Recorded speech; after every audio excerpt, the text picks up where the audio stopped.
Hello, everybody, and welcome back to Middleism Apologetics. We're here in the Midwest where it is basically been about a minus 11 degrees, and we've got about 3 foot of snow on the ground.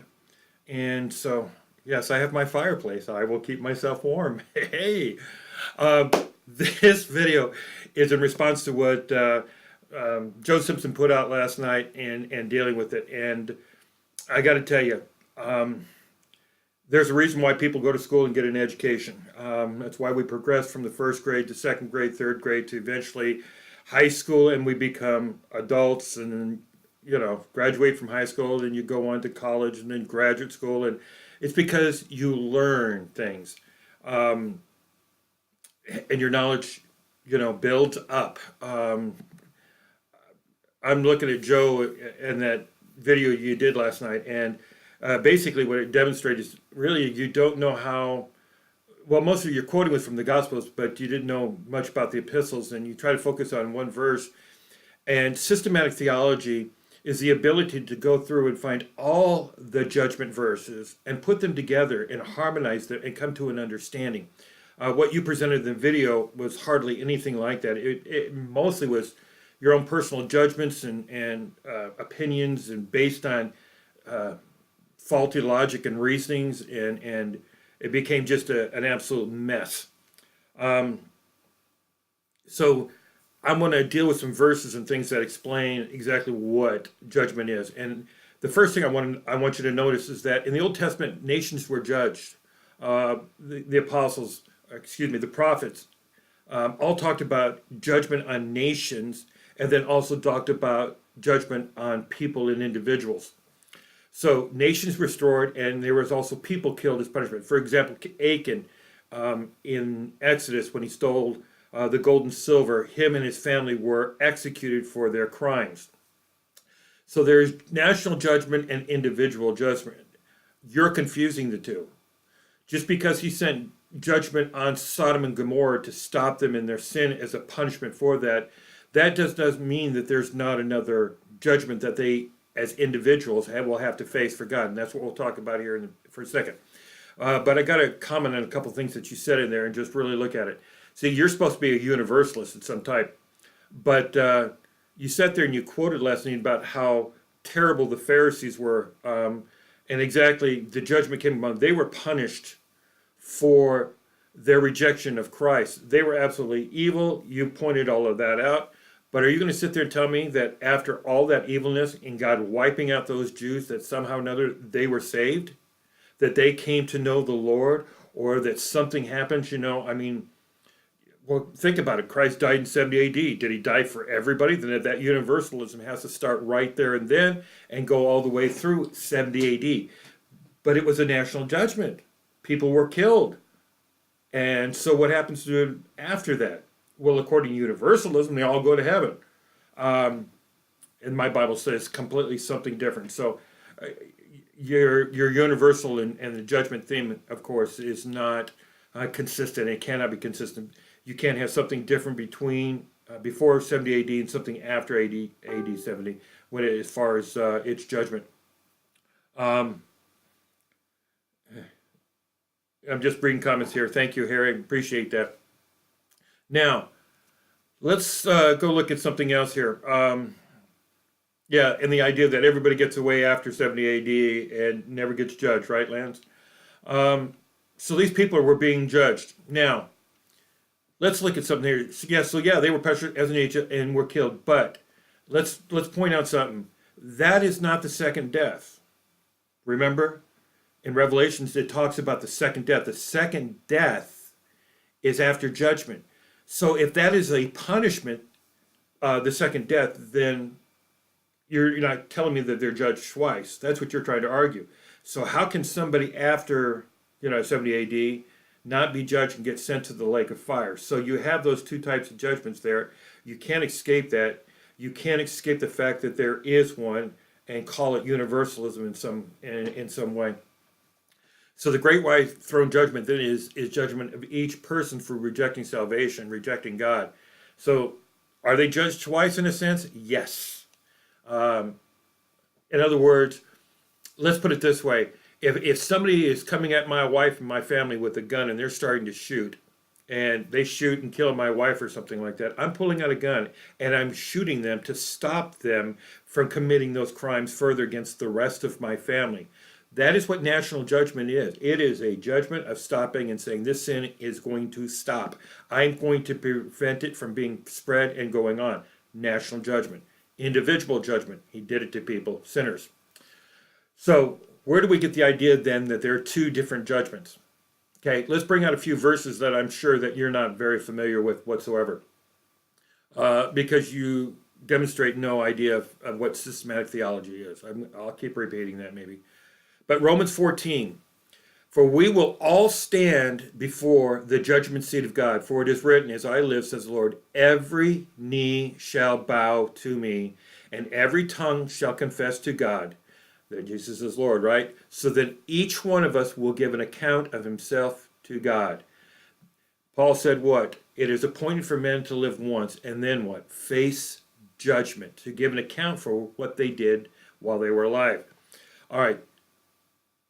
If this says, for we will all stand before the judgment seat of Christ. Well, what is the judgment seat of Christ? That, of course, is the Bema seat. That is described in Revelations 20 as the great white throne judgment, when everybody stands before the Lord. Now, this is not just people before 70 AD.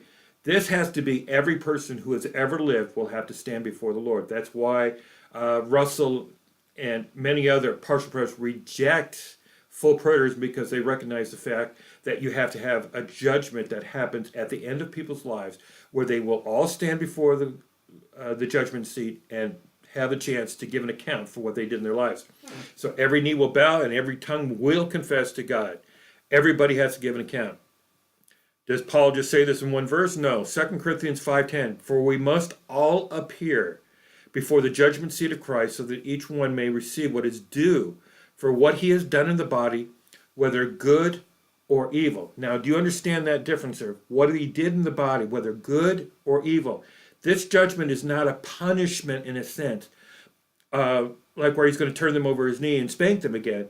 This is the final judgment of where they're going to get the reward for what they have done wrong and how they've lived their lives. So each one will give an account. What is due for what he has done in the body, each one may receive. So everybody. Now, see, it's inconsistent to say that people before 70 AD got to stand or had to stand before the judgment seat. Now, here's the other interesting point. They were killed. All of those people were killed as a nation in Jerusalem. All those Jews.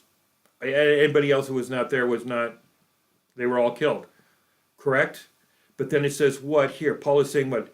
All those people that were killed must appear before the judgment seat of Christ in heaven.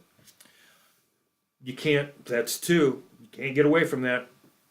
So in verse 11 of Revelations 20, here's what it says. And this is going back to our other discussion here that you still kind of haven't been able to figure it out.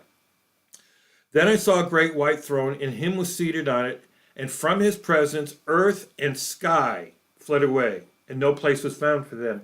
So the heavens and the earth are gone. They're out of the picture. They flee away. What does it mean to be fled away?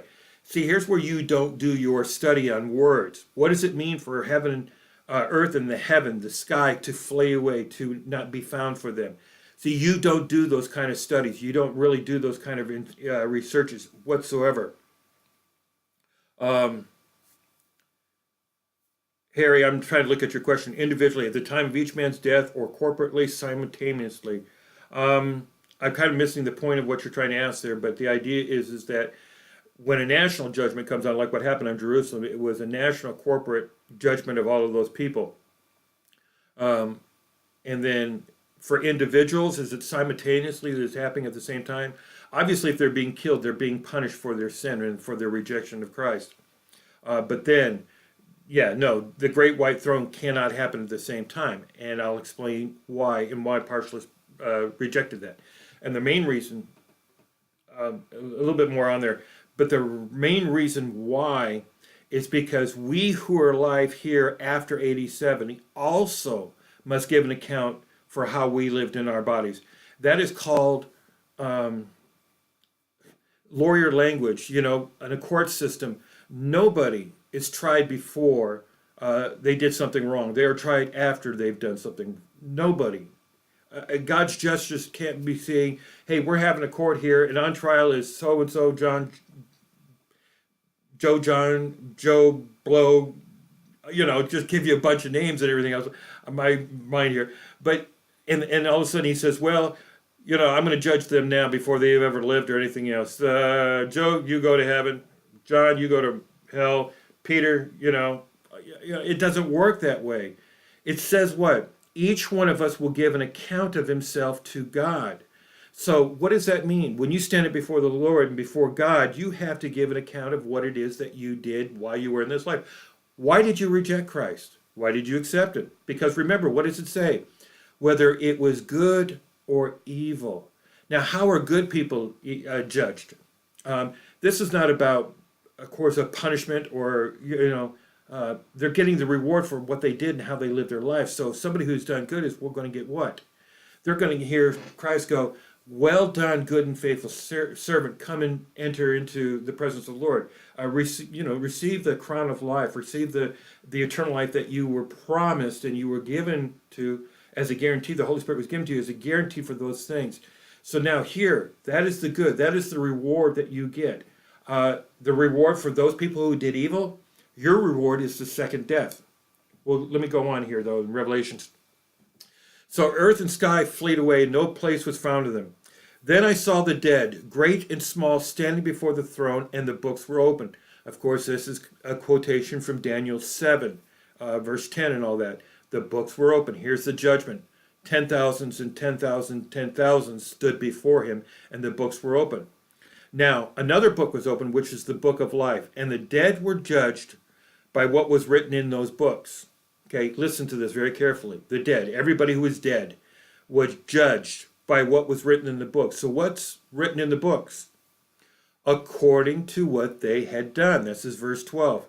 What's written in the books is your deeds, how you lived your life, what you did, know that. And what are you going to do? You're going to have to give an account of why you were a Pharisee in 31 AD. You saw Jesus perform these miracles. You saw Jesus do all the things, and you still rejected him. Why? That's called giving an account for what and how you live. So another book was opened up, which is the book of life, and the dead were judged by what was in the books, according to what they had done. Now, the sea gave up the dead. Who are it? These are dead people. How in the world are dead people coming out of the sea? Resurrection. Let me do a real brief point here. John says there will be a resurrection of the just and the unjust. Therefore, the just and the unjust have to be resurrected in the exact same way. This is not being resurrected into new life in Christ. This is not being resurrected into some kind of corporate body reality. This is a resurrection where the dead come to life and they stand before him. So, if it is dead bodies that are coming to life, the sea gave up the dead. Well, that means the dead bodies that were in the sea. Death and Hades, those in the grave, the bodies, they give up the dead who were in them. And they were judged, each one of them, according to what they had done. Every spirit, every person who's ever lived, appears before the judgment seat in their bodies, and they stand before God. I'm just checking the notes, make sure there's any other questions that I need to address. So, the sea gave up the dead who were in it. Death and Hades gave up all the dead. They were judged, each one of them, according to what they had done. Then death and Hades were thrown into the lake of fire. So if death and Hades are no more, then nobody is going to be put into it. And here's the common sense fact. We're talking about after AD 70. Where are the bad people going to go? The unjust. They don't go to heaven and stand before God and say, hallelujah, I made it into heaven. There's got to be a place where they're not standing. It's outer darkness. It cannot be in the same place. Even the parable of Lazarus, the rich man, the rich man was in one place and Lazarus was in another getting his rewards, and there was a great gulf between them. So, these unjust people are not in heaven going kumbaya. So that means then if people are still being born and still living and still dying, evil people, then they are still going to that place. It has not ended yet. They're not going to heaven. They're not going to the lake of fire. Why? Because they have to give an account for what they did. So they are in that place waiting for them to stand before the judgment seat and to give an account for how they lived their lives. So, death and Hades is thrown away. This means then this is the end of mankind on earth.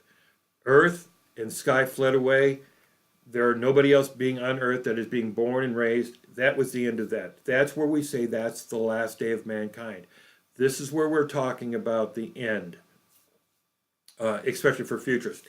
So, they were thrown into the lake of fire. Now, what is the lake of fire? This is the second death. What was the first death? Physical death. Can you be killed, punished physically for your sin while you were alive? Yes, that is physical death. So what is the second death? Being thrown into the lake of fire. How can you just be thrown in there without being judged? How is it you can be judged without standing before the God? And that's the whole point of the great white throne judgment. If anyone's name was not found written in the book of life, he was thrown into the lake of fire. This is not universal. This is not people coming out of the lake of fire and living again. They are judged and thrown into that lake of fire, and it becomes a permanent place. There's no sense or anywhere where they come back out and get to live again. They get saved in there. The Pharisees who mocked and condemned Jesus, where are they at? They've got to be in that lake of fire, going to be tossed in that lake of fire. Now, let's go to some other verses that I think were very important. Okay,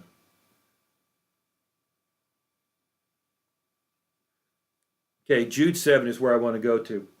Just as Sodom and Gomorrah and the surrounding cities, which likewise indulged in sexual immorality and pursued unnatural desires, serve as an example by undergoing a punishment of eternal fire. Their punishment, yes, they were killed for their sins, right? They were all killed, physically killed. But what was their punishment? Jude 7 says, the eternal fire, the lake of fire. That is eternal. This is 101 basic logic. How you come up with universalism out of something like this, the only way that you can be done is you have to throw the verse away and say it doesn't exist, or I don't understand it. I'm being stupid. I don't know what it means for Sodom and Gomorrah and the surrounding cities who were sexually immoral and pursued unnatural desires, serve as an example by undergoing a punishment of eternal fire.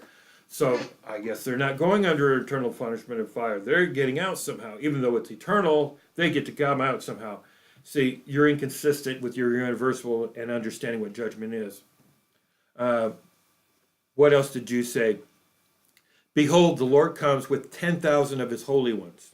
Now that's a repeat of what? Zechariah 14:4, 2 Thessalonians 3, at the end of the verse, I think, end of the chapter, and he will come with his saints. So he's going to come with his holy ones. That's what we saw in Revelation 19. To do what? To execute judgment on all and to convict all the ungodly of their deeds of ungodliness that they have committed in such an ungodly way, and all of the harsh things that ungodly sinners have spoken against him. These are grumblers, malcontents, followers of their own sinful desires. They are loudmouth boasters, showing favoritism to gain advantage. Okay, these are all kinds of sinners. They're ungodly. They're going to have judgment executed against them for what they have done and how they've lived. We saw that in 70 AD. There will be a future one when all of the events of Revelations happen. You can't get away from that language. And until you actually study these verses, Joe, and look at them and do the exegesis on them correctly, I'm sorry, your opinions and your things don't count because you leave these things out of that. You haven't harmonized, you haven't brought them in, you haven't explained them at all in one way or the other. So let me go now to the last part of your video. And let's have fun destroying that. Noah's flood, universal, based on the language. Your arguments are all based on your human reasons and not on scriptures. And let me bring out something that we're going to be able to prove it scientifically, what the flood was, and locally, and based on the language. And here's one of the things that you probably do not accept or maybe don't understand about the Hebrew language. When something was repeated 3 times or more, and you find this in many passages, and even John did it in Revelations, when a thought or an idea is done and repeated several times, the point that they're getting across is this is to be understood literally, this is to be understood to be very, very important, and to be absolutely very, very clear. So the first thing here, in Genesis 1, I want to point out, and darkness was over the face of the deep, and the Spirit of God was hovering over the face of the waters. So what does that mean?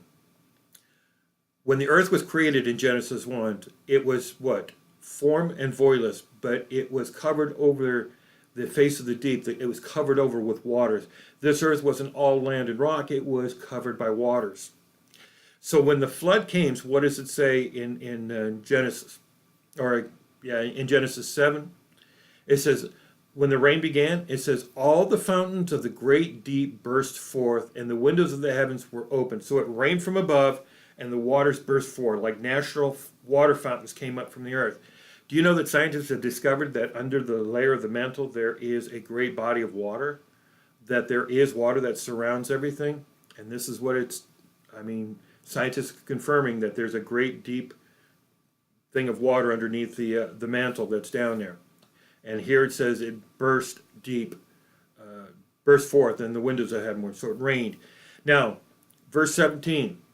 The flood continued 40 days in the earth. The water increased and bore up the ark, and it rose high above the earth. There's 1. The waters prevailed, increased greatly on the earth, and the ark floated on the face of the waters. That's 2. Isn't that the same exact statement? Number 3, verse 19. And the waters prevailed so mightily on the earth that all the high mountains under the whole heavens were covered. Sorry, there is not a local flood. That is impossible because from that language right there, it says on the earth, all the high mountains, 15 cubits over, it even goes on to say. The waters prevailed over the mountains, covering them for 15 cubits. Okay, there's no reason to build an ark, and if all you have to do is walk 100 miles into Africa or go north up to Turkey or some other place and get away from the local flood. Why are you bringing all the animals to put on a thing to save them when all you had to do was have them walk away for 100 miles? See, this is the illogical part of the whole thing. You can't just, it's inconsistent. But it says the water covered everything over the whole earth. It was repeated twice. This is very, very important. So what does he say next in verse 21? And all flesh died that moved on the earth, the birds, livestock, beasts, all swarming creatures that swarmed on the earth, and all mankind. Okay, the point of the ark was to save people from dying, to save the animals from dying, being killed by the flood. If you wanted to save them, yes, walk 100 miles, you would have been fine. All the animals, including all the mankind, but it doesn't. It says all mankind, all humankind were killed. There's 1. Verse 22, everything on dry land in whose nostrils was the breath of life died. There's 2. Everybody died. Number 23, verse 3, he blotted out every living thing that was on the face of the ground, man and animals and creeping things and birds of the heavens.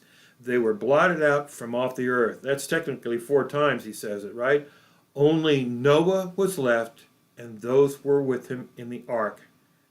Nobody else was living in Asia, Africa, India. There was no plain tribesmen living in, the Navajos or people up in Russia or nothing. It says they were blotted from off the earth. Only Noah was left, and all those were with him in the ark. 7 people. When you read Genesis 8, after they came off the ark, what happened? Shem, Ham, and Japheth. They wander off into the 3 directions, and that's where all the rest of the nations come from, is from those 3 families. And he actually starts explaining these nations as they came forth from those 3 men and started to populate the earth. Genesis 10, you have got to read it and study it. So the waters prevailed on the earth for 150 days. So every life was killed. Now, so you don't have an argument for a local flood. That just goes without saying. Yeah, the whole Egyptian army was killed in the Reed Sea because it was only 4 inches deep. Yeah, that's I've heard that. Yeah, that is absolutely funny. I think it was a little boy who pointed out, "Wow, what a miracle, Daddy! This preacher is telling us that the Red Sea was only 4 inches deep at that time, and everything else." And wow, God destroyed a whole army in 4 inches of water. All right. Okay, now you went on there and you started to talk about Adam. Adam not being the first man. All right, let's look at this then real quick. It says in 1 Corinthians 15:45, "Thus it is written, the first man, Adam, became a living being." The first man, Adam, became a living being. Adam was described as being created out of dust. All men turned to dust. So what does that tell you?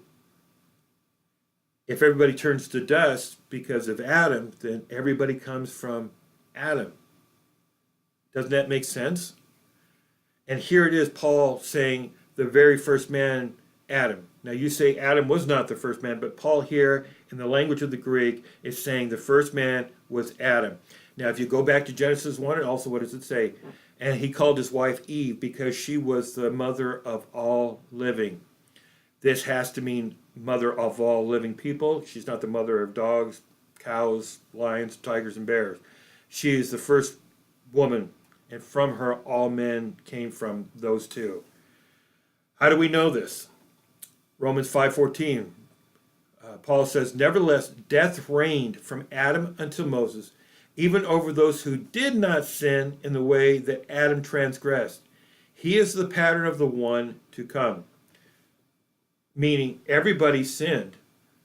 Everybody died from Adam to Moses. And you notice he's also talking about, includes the time of Noah and everything else. So every other person who has ever lived from Adam to Moses is dead. They're not alive. They're not living. Why? Because they died. Why? Why did they all die?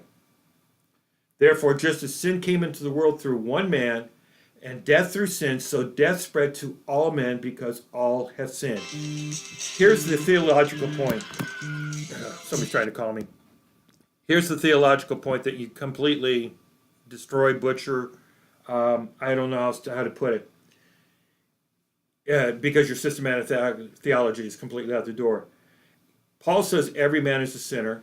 He's pointing that every man has died without the law, from Adam to Moses. Everyone dies. And up to this point, even here now, every person physically dies, period.